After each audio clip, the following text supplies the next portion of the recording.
አቶ አምነንና ቤሪ በሀዘንና በደስታም ሁለቱም ዝርርቅ ብሎባቸው ከበረንዳ ላይ ቁጭ ብለው የሆደ ሆዳቸውን ያወራሉ።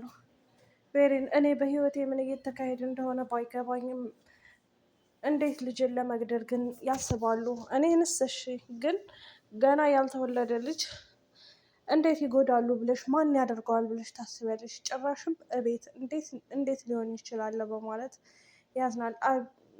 ቤሪንም እባክህን ተረጋጋ፣ እንደዚህ አይነት ነገሮች በሰዎች ህይወት ላይ የሰውን ህይወት ለማበላሸት እና የሰውን ህይወት ጨለማ ለማድረግ ቆርጦ የተነሱ ሰዎች አሉ።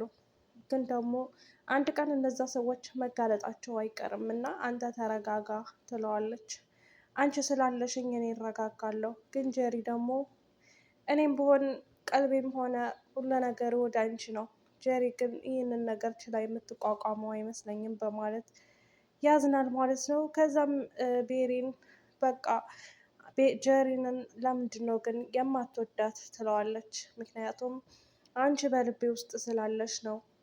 ሰው ደግሞ ወይም ፍቅር አንድን ሰው ነው እንጂ የሚመርጠው ሁለትን ሰው አይመርጥም ይላታል። ከዛም ቤሪ በጣም ትደሰታለች። ጀሪ ግን ከሆስፒታል ተኝታ በቃ ልጄን አጣሁት አይደለ እያለች አዝናለች። በቃ ልጄን ካጣሁትማ ማንም ሰው አድርጎ እኔን ሊያቀርበኝ አይችልም በማለት ታዝናለች። ሜርሲ ወደ ጀሪ ከሄደች ጀሪ ምን ሆነሽ ነው ትላታለች። ሜርሲ እንደው እንደዚህ ሊያደርግ የሚችለው ማን ነው ብለሽ ትጠረጥሪያለሽ? በማለት እንግዲህ ስትጠይቃት ከአንቺ ውጭ ይሄንን ነገር ማንም ሊያደርግ አይችልም ትላታለች። ከዛም እንዴ እኔ ምን አድርጌ ነው እኔን የምትጠረጥሪኝ?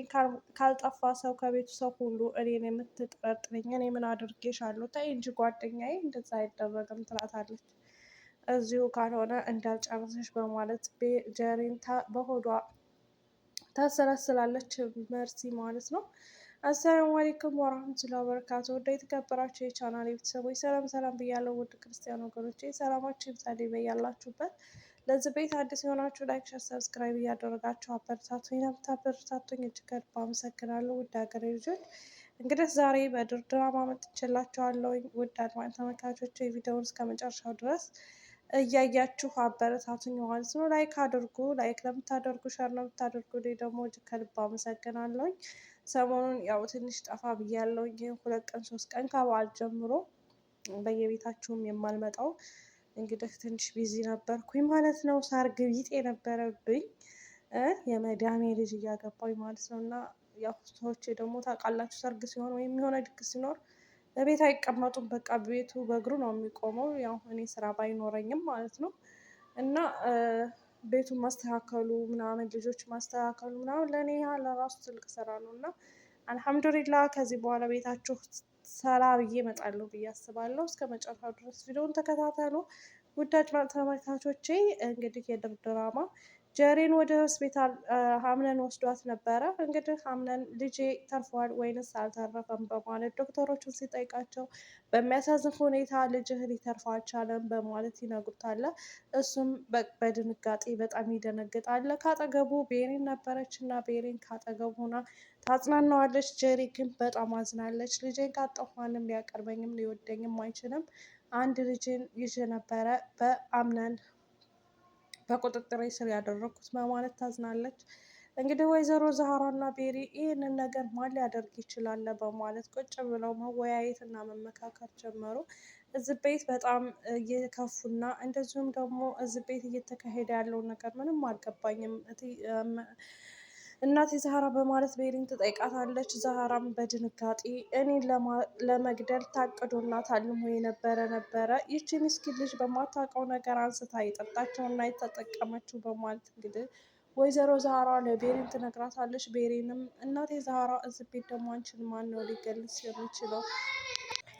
ታይ እስኪ ልጄ እዚህ መሀል አትግቢ። አንቺ ምኑንም አታውቂውም። አንቺ ንጹሕ ልብ ያለሽ ልጅ ነሽ። እንደ ሰዎች ክፉ የምትናገሪ እና ክፉ የምታስቢ አይደለሽም እና ከዚህ ከቤተሰብ ተጠንቀቂ፣ ራቂ ልጄ፣ ራስሽን ጠብቂ በማለት ትነግራታለች። ከዛም እንግዲህ ጀሪ ወደ ቤት ከመጣች በኋላ በጣም አዝና ክላስ ውስጥ ቁጭ ብላ እንትና ሙስጠፋ ይመጣል። ሙስጠፋም እንዴ ልጅሽን አጣሹ እንዴ በማለት ይነግራታል። በቃ ችግር የለውም ከኔ እንወልዳለን በማለት ይነግራታል። አንተ የማትረባ ከዚህ ክላስ ውጣልኝ፣ እንደዚህ አዝኜ እንኳን እንደዚህ እንትኩኜ አላሳዝንህም እንዴ በማለት እንግዲህ ትነግረዋለች። ሙስጠፋም ደግሞ ከዛ ክላስ እንግዲህ ምንም ሳያቅማማ ይወጣል። አሁን ላይ ጄሪ እንግዲህ ወይዘሮ ሞርዚናም የሜርሲን ልብስ ለብሳ እንግዲህ እዛ ውስጥ በገባችበት ሰዓት የታመመችው ወይዘሮ ሜርሲን እንግዲህ እዛ በገባችበት ሰዓት ልብሷን ቀይራ ባት ወጥታ ነበር። ልብሳቸውን ተቀያይረው ከዛም እንግዲህ ልብሳቸውን ደግሞ እነዚህ ሰዎች መቼ ተቀያይረው ነው ይሄ የለበሰችው ልብስ የሜርሲ አይደል እንዴ በማለት እንግዲህ ይገረማሉ። ወይዘሮ ቦርዜዳ ይህን 2 ቀን ደህና እንደሆነች እና እያስተዋለች እንደሆነ ዶክተሩ ይነግረዋል።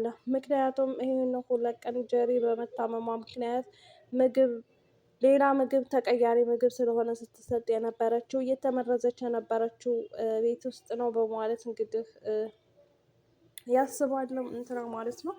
አምነን እንግዲህ ፍቅሩን እያጣጣመ ነው ከቤሪን ጋር። ቤሪንም በደስታ ፍንጥቅ ብላለች ማለት ነው።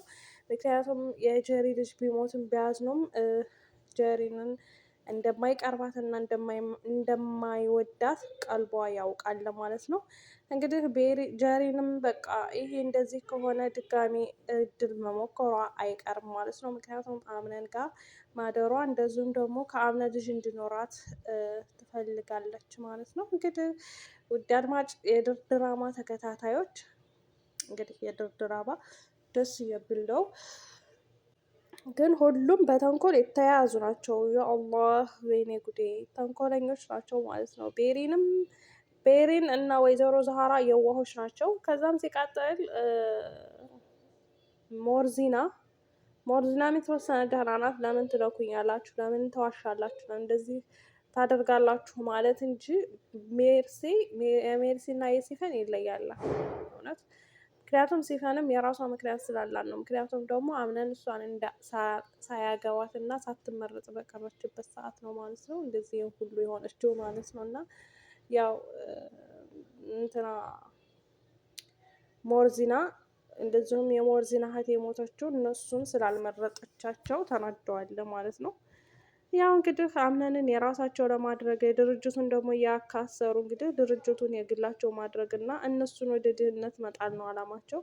ሲቀጥል አምነን ከድርጅቱ ውስጥ ምሳ እንዲሄድለት እና ምሳ እንደወሰዱለት እዛ እየበላበት በነበረበት ሰዓት እንግዲህ ጓደኞቹ ኑ እንብላ እያለ ሲበላ ነበረ። ምሳውን የወሰደችለት ቤሪን ናት። ቤሪን አሁን ላይ አምነንን ለመንከባከብ ወይም ለመቀብ ያላት ጉጉት እሱም እንደዛው እሱ ከስራ ቦታ ሆኖ ለራሱ ፎቶዋን እያየ ያሳለፉትን ጊዜ እና እንደዚሁም ደግሞ ሲጫወቱ የነበሩበትን ጊዜ ያስታውሳል። ስራውን መስራት አልቻለም። ምን እያደረግኩ ነው? እዚህ ዘቀጥ ውስጥ ገብቼ ምን እየሰራው ነው? በማለት እንግዲህ በሀሳብ ጭልጥ ብሎ ሄዶ ያስባል ማለት ነው። ውድ ቤተሰቦች እንግዲህ ያው የዚህን ድራማ ተከታታይ ወይም ተወዳጆች ለነበረን ቆይታ አመሰግናለሁ። መልካም ሙሉ ይሆንላችሁ።